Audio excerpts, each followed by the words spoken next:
একটা বিড়ালকে বেঁধে রেখেছিল এক মহিলা, খাবার দেয় নাই, কষ্ট দিয়েছে। একটা বিড়ালকে খাবার না দিয়ে কষ্ট দেওয়ার কারণে এই মহিলাকে আল্লাহ পাক জাহান্নামে পাঠিয়েছে। এরকম কত ঘটনা আছে, এই ঘটনাগুলো হাদিসের পাতায় বর্ণিত আছে। কোরআনে কি বলছে দেখুন। কোরআনের আমি কয়েকটা পয়েন্ট আপনাদেরকে খালি বলছি, এটা নিয়ে আমি সকালে ভাবছিলাম। আল্লাহ পাক আদম আলাইহিস সালামকে সৃষ্টি করেছেন আমরা সবাই জানি, কিন্তু আল্লাহ পাক সূরা সদের মধ্যে বলছেন ইবলিসকে, হে ইবলিস, তোমাকে কিসে বারণ করলো আদমকে সিজদা করতে, যে আদমকে আমি নিজের হাত দিয়ে সৃষ্টি করেছি।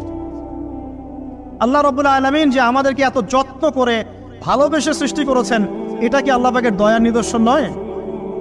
মহাবিশ্বের অন্য কোন মাখলুক সৃষ্টির ব্যাপারে আল্লাহ পাক বলেন নাই খলাকতু বিয়াদাই, আমি নিজ হাতে তাকে সৃষ্টি করেছি। শুধু সৃষ্টি নয়, সৃষ্টি করার পর আল্লাহ পাক তাকে সমস্ত নাম শিক্ষা দিয়েছেন। এই যে জ্ঞান শিক্ষা দেওয়া, জ্ঞান, এটা আল্লাহ পাকের সবচেয়ে বড় নিদর্শনগুলোর মধ্যে অন্যতম।